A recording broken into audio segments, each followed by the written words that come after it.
Hello, hello, hello, and welcome to the Reclaim Your Life podcast with me, Vicky Igbokwe-Ozoagu, your self-first instigator, supporting you to kickstart the habit of putting you first. Diggy, diggy, diggy, diggy, diggy, diggy, what, a diggy, diggy, diggy, you first, a diggy, diggy, diggy, you first.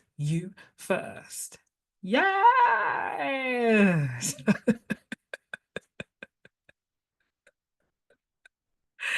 I don't know why that tickled me so much, but it did. Okay, let's keep going. Now, last week we talked about taking ownership of your year, scheduling downtime, setting boundaries even, and prioritizing your joy.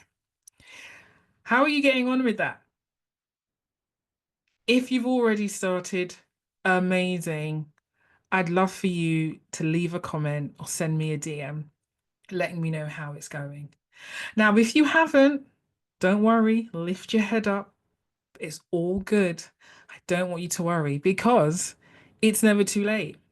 What you didn't get to do today, you can, what you didn't get to do yesterday, even, you can start today. There's never a missed opportunity when it comes to kickstarting the habit of putting you first. Okay? So if you're here now and you're like, oh my gosh, but Vicky, I haven't done last week's, that's cool. You're going to make some time to get it done, aren't you? Yes, nod with me. I like it. So today we're diving into the next step. And this is all about creating your well-being plan. And this is your plan that nurtures your health, your energy, and your creativity. But not just during moments of crisis. Yes, like not when shizzle hits the fan, but you're creating a plan that supports you each and every day as regularly. Did I say that right? As regularly. It sounds wrong, but I'm going to keep going. As regularly and as consistently as you can. All right. Because I want you to move away from only thinking about yourself and looking at your health and your well-being and your peace of mind in moments where it's crisis, where it's got to the worst that it can get. And I want you to move closer to and walk through looking at your well-being, putting you first on a daily basis, on a consistent basis, so that you lower the moments where you're on full crisis mode. Okay, that's what we're doing here. Now, without your well-being plan, okay, and here is the truth, without your well-being plan, everything else suffers, right? Your mental capacity, your peace of mind, relationships, friendships, your work, your physical health, like all of it, your spiritual health, everything around you, your environment, where you stay, where you work, everything suffers when your well-being is not in the best possible place for you. But with it, when you're actually taking the time to focus in on you, with it, you can achieve the things that you want to do. You can move with clarity. You can move with confidence. You can move with courage. You can move in your purpose. You can experience love. You can experience joy. You can experience peace. Because every day you are making a choice to put you first, to fill your cup before you start filling anyone else's. And it's important, okay? And you might be going, yeah, Vicky, but why does it really why does it really matter? I get by. I'm cool. You know? Ugh. Do you want to continue just getting by? Or do you really want to experience living and thriving and being in the fullness of your life? Because your well-being is the foundation of everything that you want to achieve everything that you want to experience, and everything that you want to gift the people around you. Yes, your well-being is the foundation of all of it. Without it, burnout sneaks in, your creativity suffers, and your life feels like an uphill battle. All right. But what we're not doing is going for perfection, because perfection is a myth, right? It doesn't really exist in my world. So you're not going for perfection and you're not trying to add more to your plate, because I get it. I understand. Your plate is already full. What it's about creating small, manageable habits, steps, actions, things that you do that center your health, your energy, your peace, your focus, your creativity, your joy. Okay? It's about creating small, manageable habits that center you because you are the energy source of your life. It's about confidently putting you first each and every day, no matter the size, right? Because it can be something that's uber small, right through to big and grand.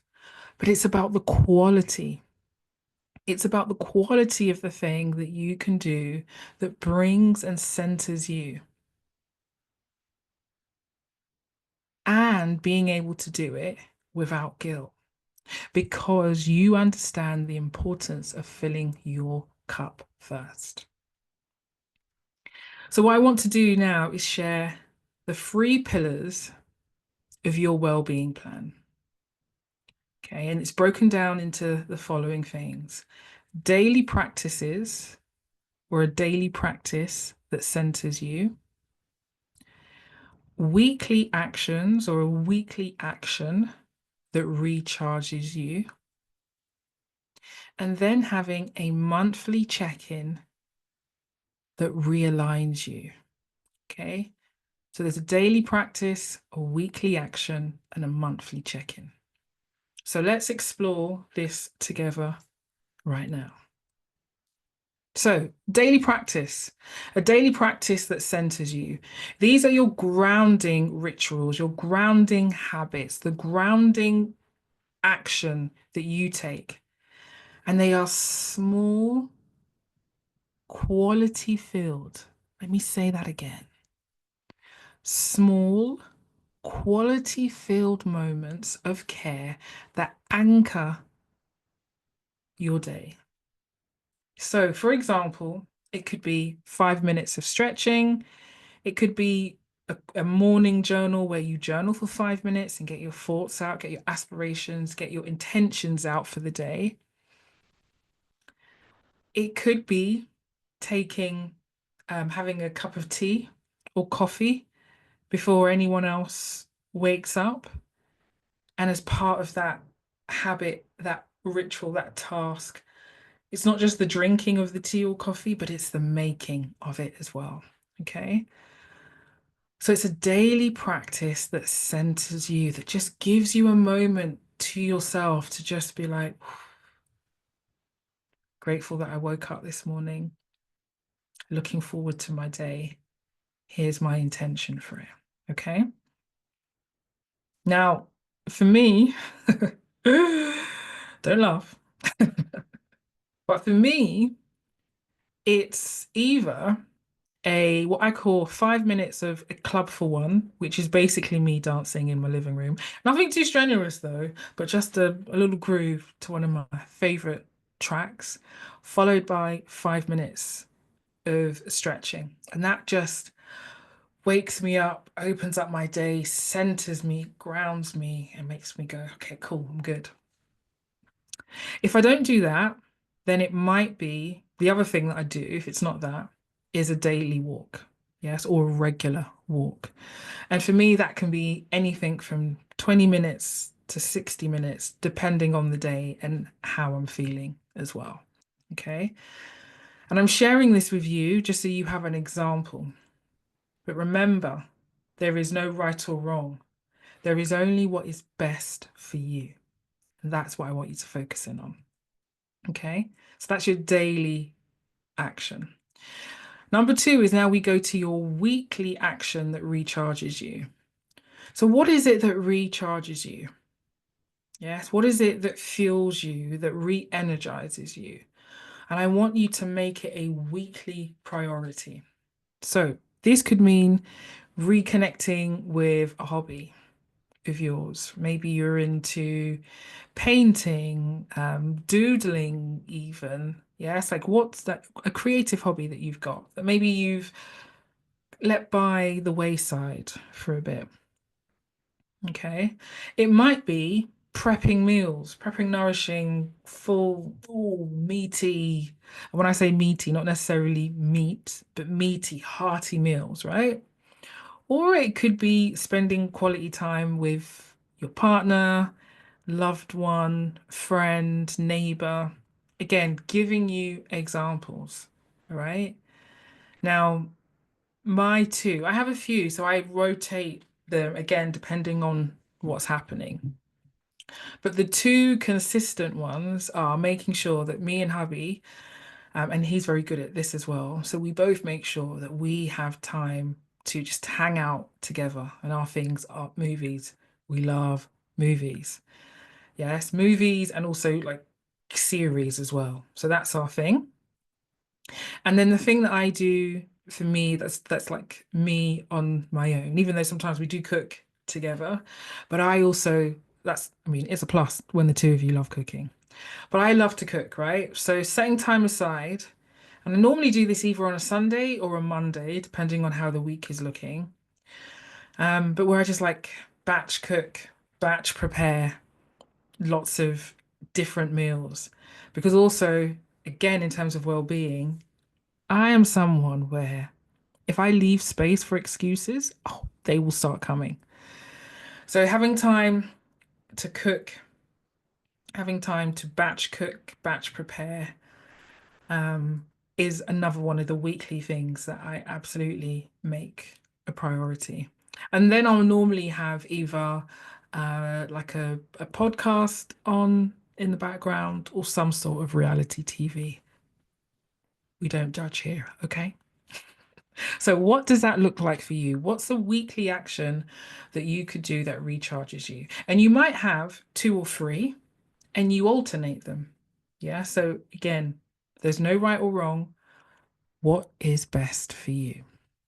Now, the third part to this, and is a really key part, and it's something that I do, and it's something that I'm supporting my clients to do, is having a monthly check-in.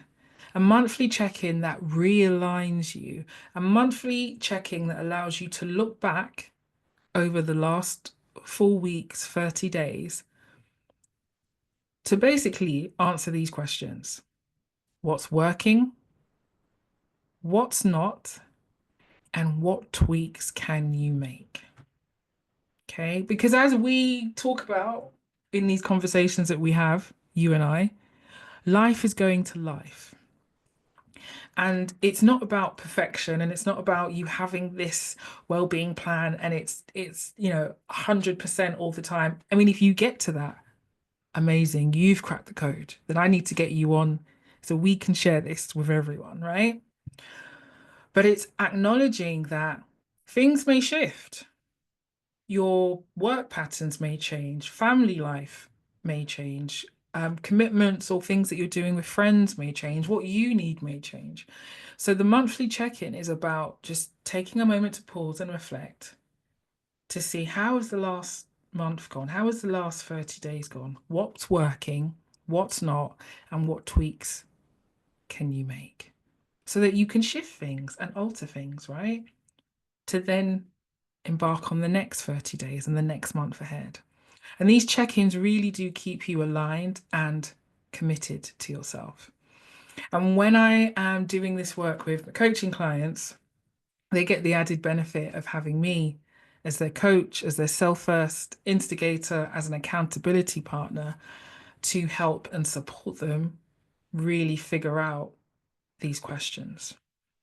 So I want you to treat these moments of time as sacred as I know you treat a work meeting. Yes?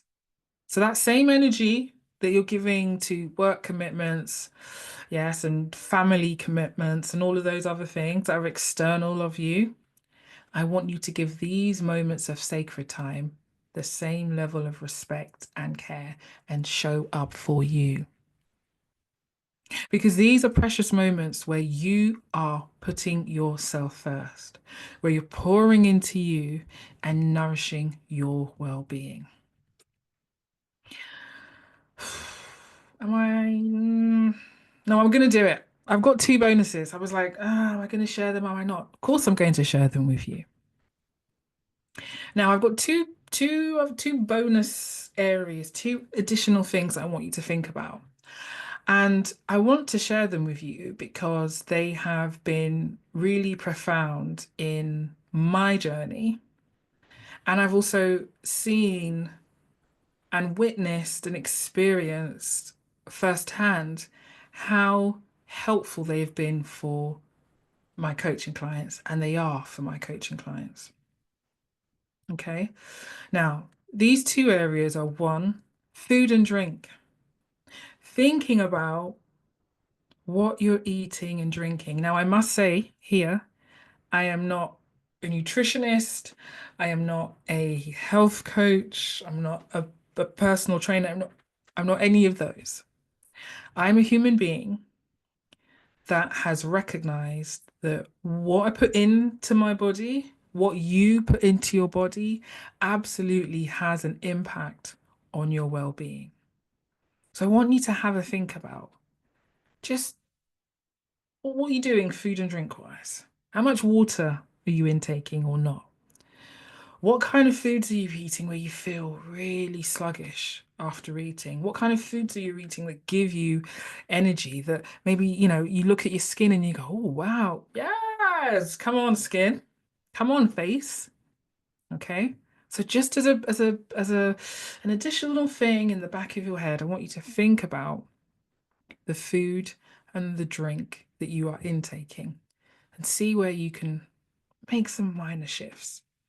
The other thing I want you to think about is your sleep.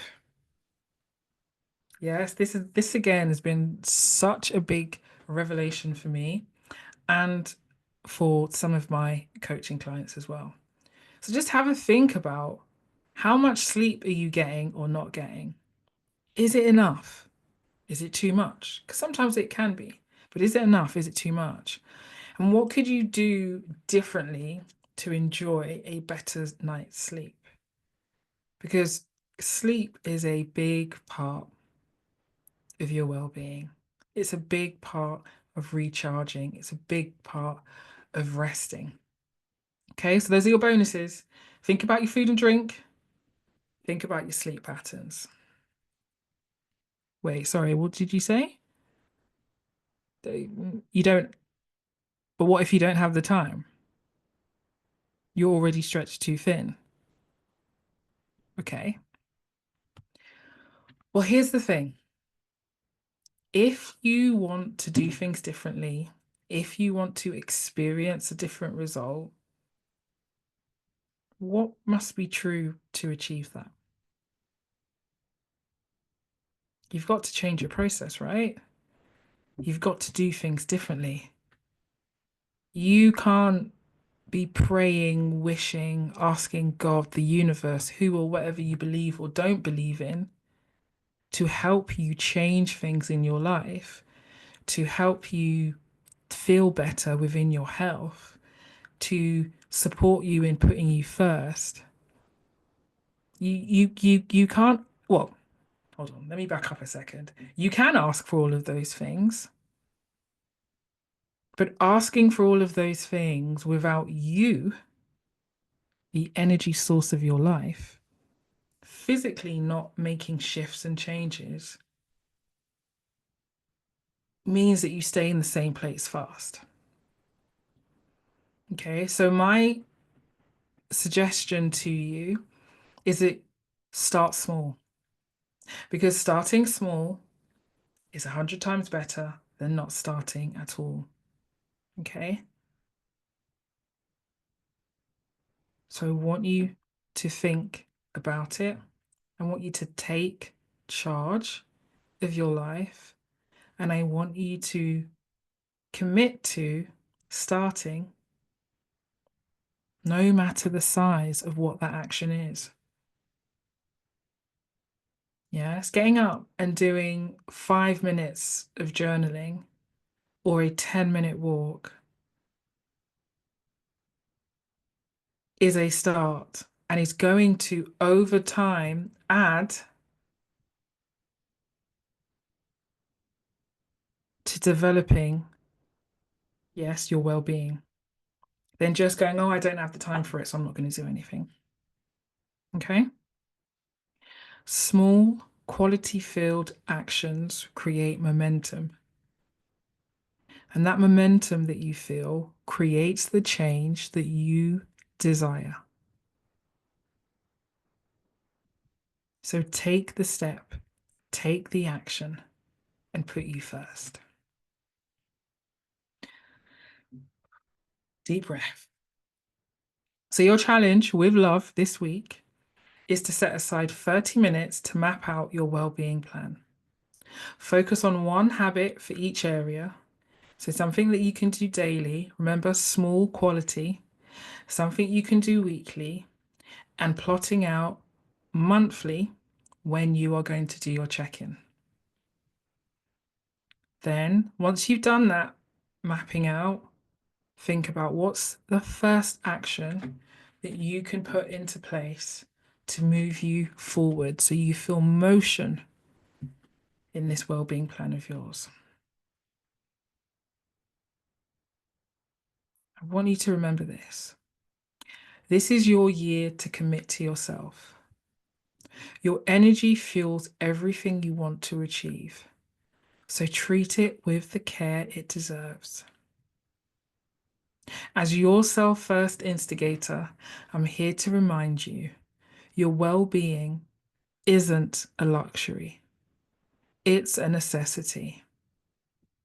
And I want you to make this year and beyond the year you finally prioritize you and put you first.